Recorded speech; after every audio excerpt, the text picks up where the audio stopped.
지금 이 방송을 듣고 계신 당신, 혹시 부산 영도구의 어느 낡은 골목길을 걷고 있다고 한번 상상해 보시겠어요? 네, 영도의 그 특유의 분위기가 있죠. 맞아요. 그 길을 걷다 보면 선거철에 을에 그렇듯이 머리 위로 막 펄럭이는 선거 현수막 하나가 딱 눈에 들어오는 겁니다. 아, 현수막이요? 보통 보면 뭐 엄청 결연한 문구들이 많잖아요. 그렇죠. 뭐 법조인 출신들은 보통 끝까지 싸우겠습니다. 이러고 관료 출신들은 무엇을 건립하겠습니다. 막 이렇게 약속하거든요. 네네, 거의 공식이죠. 근데 오늘 당신이 마주친 이 현수막은 조금, 아니 사실 아주 많이 다릅니다. 거기에 이렇게 적혀 있어요. 다시 뛰는 영도, 영도의 미래를 디자인하다. 오, 디자인이요? 네, 건설이나 개발이 아니라 디자인하겠다는 정치인이라니 이거 꽤나 낯선 조합 아닌가요? 확실히 좀 이질적인 접근이긴 하네요. 그 정치라는 되게 무겁고 딱딱한 영역이잖아요. 거기에 디자인이라는 유연하고 창의적인 언어가 딱 들어왔으니까요. 맞습니다. 사실 그 단어 하나만으로도 이 후보가 세상을 그리고 도시를 어떻게 인식하고 있는지 엿볼 수 있는 아주 흥미로운 단서가 되거든요. 그렇죠. 그래서 오늘 우리의 이 깊이 있는 탐구 시간에서는 이 흥미로운 단서를 끝까지 한번 추적해 보려고 합니다. 좋습니다. 오늘 다룰 자료가 정확히 어떤 거죠? 방금 말씀드린 그 현수막, 그리고 지하철역에서 유권자들에게 직접 나눠주는 명함 이미지입니다. 아, 명함까지요? 네, 국민의힘 소속으로 영도구에서 시의원 선거에 출마한 기호 2번 김문명 후보의 홍보물들이죠. 자, 근데 본격적인 분석에 들어가기 전에 지금 듣고 계신 당신께 아주 명확히 짚고 넘어갈 부분이 하나 있습니다. 네, 아주 중요한 부분이죠. 우리는 이 시간을 통해서 특정 정당, 그러니까 국민의힘이나 이 특정 후보, 혹은 어떠한 정치적 진영도 절대 지지하지 않습니다. 맞습니다. 저희는 철저히 중립입니다. 우리의 임무는 오직 하나거든요. 이 홍보물이라는 텍스트를 마치 고대 유적에서 발굴해낸 유물처럼 철저히 객관적으로 다루는 겁니다. 네, 그 이면에 숨겨진 정치적 전략이나 후보의 전문적 배경이 어떻게 맞물려 돌아가는지 그 메커니즘을 해독해내는 게 저희 역할이죠. 네네, 철저한 관찰자의 시선으로 원문 자료만 바탕으로 논리를 해부해보는 겁니다. 이력서 줄칸 하나하나가 무슨 의미인지 파헤쳐보죠. 좋습니다. 그럼 그 현수막에 적힌 이력부터 한 겹씩 벗겨볼까요? 자, 이걸 한번 짚고 넘어가 보죠. 보통 정치인들 이력이라고 하면 뭐 법대 졸업, 행정고시 파스 이런 게 되게 익숙하잖아요. 그렇죠. 제일 흔하게 보는 이력들이죠. 근데 이분의 학력 궤적은 정말 독특합니다. 동아대학교 예술대학 공예학사로 시작해서 교육대학원 디자인 공예 석사를 거치거든요.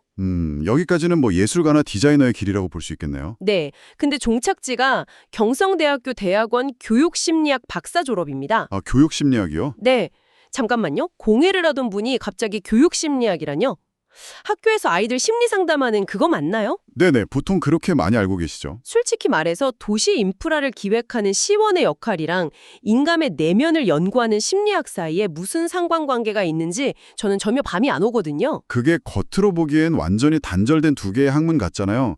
근데 디자인의 본질을 막 파고들다 보면 필연적으로 만나게 되는 아주 정교한 인과관계가 그 안에 숨어 있습니다. 오, 인과관계요? 어떤 거죠? 한번 생각해 보시죠. 공예라는 것은 기본적으로 흙이나 나무 같은 물리적인 형태를 빚어내는 작업이거든요. 네, 물성을 다루는 거죠. 그리고 디자인은 그 형태에 기능과 목적을 부여하는 학문이고요. 그런데 이제 이 디자인이 고도화되고 스케일이 막 커져서 하나의 건물 혹은 도시공간 전체를 설계하는 단계에 이르면 디자이너는 아주 거대한 벽에 부딪히게 됩니다. 어떤 벽이죠? 뭐 건물을 튼튼하게 지어야 하는 기술적인 벽 같은 건가요? 아닙니다. 바로 사람이라는 벽이에요. 사람요? 네. 공간을 아무리 미학적으로 예쁘고 완벽하게 만들어 놓아도 그 공간 안에서 움직이고 숨쉬는 인간 자체를 이해하지 못하면 그 디자인은 결국 실패하거든요. 아, 공간을 쓰는 사람이 불편하면 꽝이니까요. 맞아요. 예를 들어서 이 좁고 어두운 골목길이 사람들에게 어떤 불안감을 유발하는지, 혹은 새로 만든 광장의 구조가 주민들의 소통 방식이나 아이들의 행동 발달에 어떤 영향을 미치는지, 아하, 그런 거군요. 네, 이런 질문들에 답을 해야만 진정한 공간 기획을 할 수 있다는 결론에 도달하는 거죠. 즉, 환경이 인간에게 미치는 심리적, 교육적 영향을 꿰뚫어 봐야 한다는 겁니다. 와, 듣고 보니 진짜 소름이 돋네요. 그러니까 껍데기만 번지르르하게 만드는 게 아니었군요. 그렇죠. 그 공간을 채우는 사람들의 경험 자체를 설계하기 위해서 심리학으로 넘어갔다, 이거네요. 제가 자주 쓰는 비유를 좀 빌리자면 이게 마치 스마트폰 만드는 거랑 비슷하네요. 스마트폰이요? 어떻게 연결되죠? 기존의 관료 출신 정치인들이 막 시멘트 붓고 아스팔트 깔면서 스마트폰의 하드웨어를 만드는 데 집중했다면 이 후보는 주민들이 그 인프라랑 어떻게 상호작용할지 고민하는 거잖아요. 네네, 맞습니다. 즉 사람들의 행동 심리를 바탕으로 아주 쾌적한 운영체제, 그러니까 OS를 설계하겠다고 선언한 셈이군요. 와, 아주 정확한 비유입니다.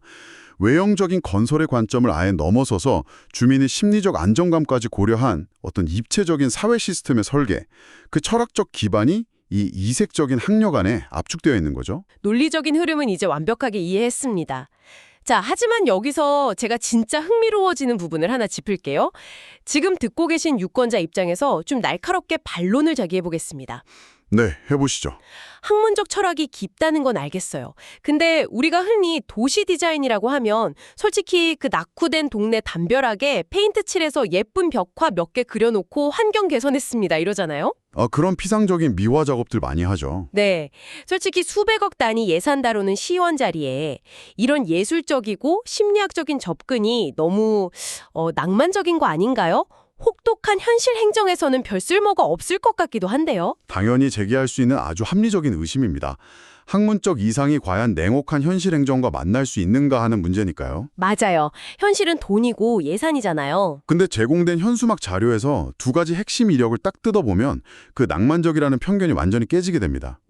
어떤 이력이죠? 현수막 중견에 적힌 걸 유심히 보시면요. 첫째, 산업통상자원부 관할에 국가과학기술인으로 등록되어 있다는 점. 둘째, 부산광역시 지식재산위원회 위원으로 활동했다는 점입니다. 잠깐만요. 제가 잘못 본 게 아니었네요.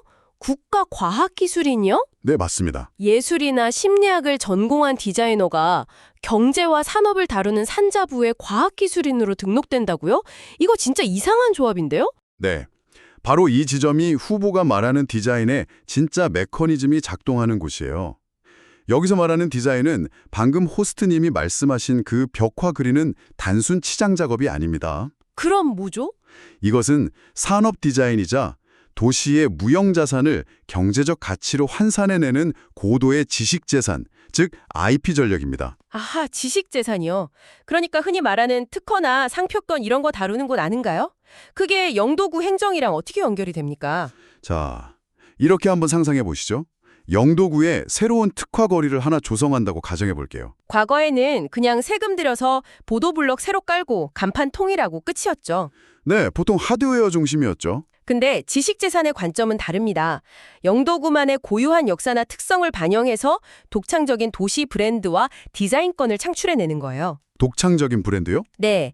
예를 들어 영도구만의 폰트, 캐릭터, 가로등 디자인을 개발하고 그 지식 재산권을 도시가 보유하는 겁니다. 그리고 지역 소상공인들이 그걸 활용해서 굿즈도 만들고 수익을 내게 만드는 구조인 거죠. 아, 대박. 그러니까 세금만 부고 끝나는 게 아니네요. 그렇죠. 도시 전체를 거대한 브랜드 자산으로 만들어서 스스로 일자리도 만들고 경제적 사이클을 돌린다. 이 뜻이군요. 맞습니다. 그렇게 보니까 현수막에 적혀있던 부산디자인진흥원 3급 경력이나 산업디자인과 강사 이력도 다르게 보이지 않나요? 네네, 완전히 다르게 보여요. 그냥 칸 채우기가 아니었네요. 예술적 상상력을 실물 경제와 행정의 언어로 번역하는 산업적 훈련을 거쳤다는 방증입니다. 아, 산업적 우론.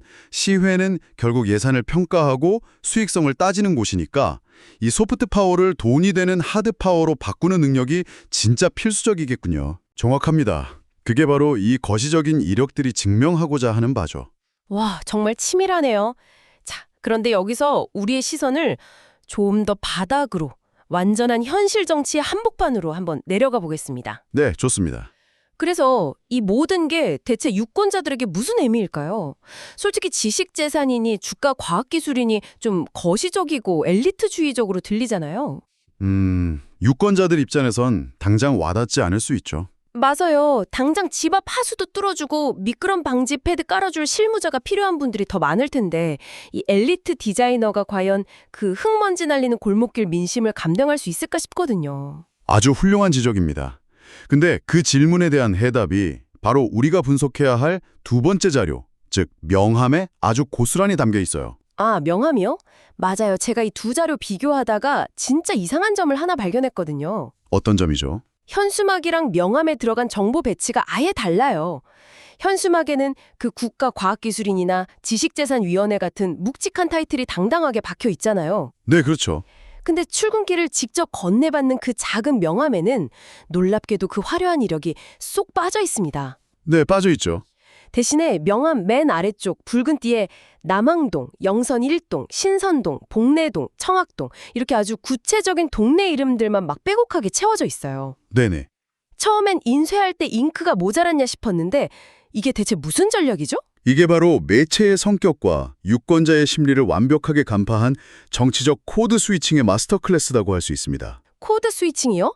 상황에 맞춰서 구사하는 언어를 확 바꾼다는 건가요? 그렇습니다. 거리에 걸린 대형 현수막은 일종의 브로드캐스팅이잖아요. 불특정 다수한테 도시 전체의 비전을 선포하는 빌보드 차트 같은 거죠. 아, 거기서는 국가급 역량을 어필해야 하니까요. 맞아요. 하지만 명함은 눈을 맞추고 1대1로 전달되는 아주 개인적이고 미시적인 매체입니다. 아하, 유권자가 명함을 받는 그 짧은 순간의 심리를 다 계산한 거군요. 그렇죠. 당신이 명함을 딱 받았을 때 이 사람이 지식재산 전문가구나 하고 감탄하는 것보다 신선동, 복내동, 내 삶의 터전을 챙기는 사람이네 하고 직관적인 소속감을 느끼게 하는 게 표심에 훨씬 강력하다는 걸 아는 겁니다. 이야, 진짜 똑똑하네요. 무엇을 넣을지보다 무엇을 뺄지를 아는 게 진짜 디자인이니까요. 소름 돋네요. 무엇을 뺄지 아는 것이 진짜 디자인이다? 거창한 타이틀 뒤에 골목길 민심을 정확히 짚어내는 치밀함이 숨어 있었네요. 네, 상아탑에 갇힌 이상주의자가 아니라는 거죠.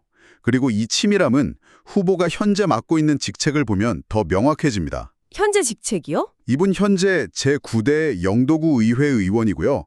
과거에 행정기획위원장을 역임했고 지금은 윤리특별위원장이라는 중책을 맡고 있습니다. 잠깐, 행정기획이랑 윤리특이요?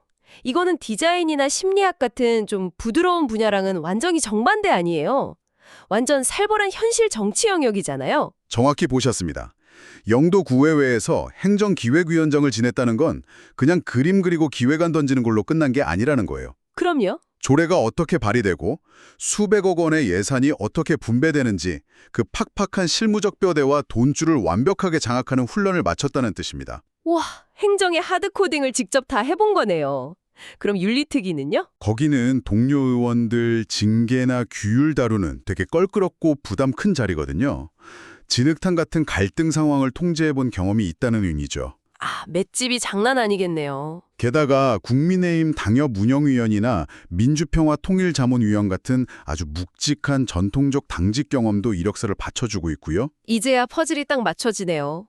혁신적이고 인간 중심적인 그 소프트웨어적 배경을 가진 사람이 현실 정치라는 냉혹한 하드웨어 속에서 훈련을 빡세게 쌓은 거군요. 맞습니다. 이 두 세계의 결합이 구의원에서 시의원으로 도약하려는 진짜 경쟁력이자 명분이 되는 거네요. 네, 단순히 아이디어만 내면 학자로 남지만 이분은 그걸 행정의 언어로 번역하고 예산을 따내서 현실에 구현하는 생존 근육을 이미 키워온 거죠.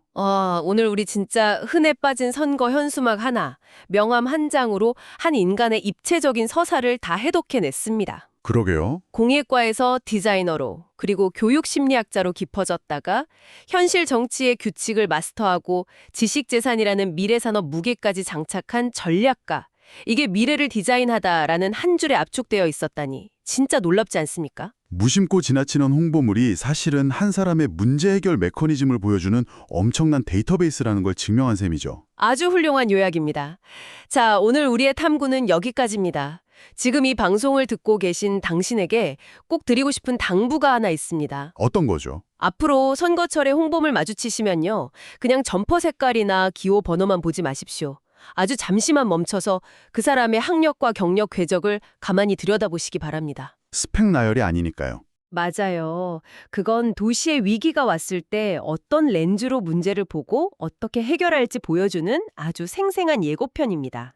유권자가 그 이면의 메커니즘을 묻고 답을 찾는 과정 자체가 이미 가장 적극적인 민주주의적 디자인의 첫걸음일 겁니다. 그렇습니다. 이제 마무리하면서 당신이 혼자 조용히 곱씹어 볼 만한 도발적인 질문을 하나 던지겠습니다. 만약 우리의 도시를 계획하는 중요한 자리들이 텍스트에 갇힌 법조인이나 숫자에 매몰된 관료가 아니라 인간을 이해하고 공간을 고민하는 디자이너와 심리학자들로 채워진다면 어떨까요? 행정의 표준이 바뀌는 거네요. 네. 향후 10년 뒤 당신이 매일 아침 마주하는 도시의 풍경과 골목길의 온도는 과연 어떻게 달라져 있을까요? 이 흥미로운 상상은 당신에게 온전히 넘기겠습니다. 오늘의 깊이 있는 탐구는 여기서 마칩니다. 일상의 새로운 통찰이 더해졌기를 바랍니다.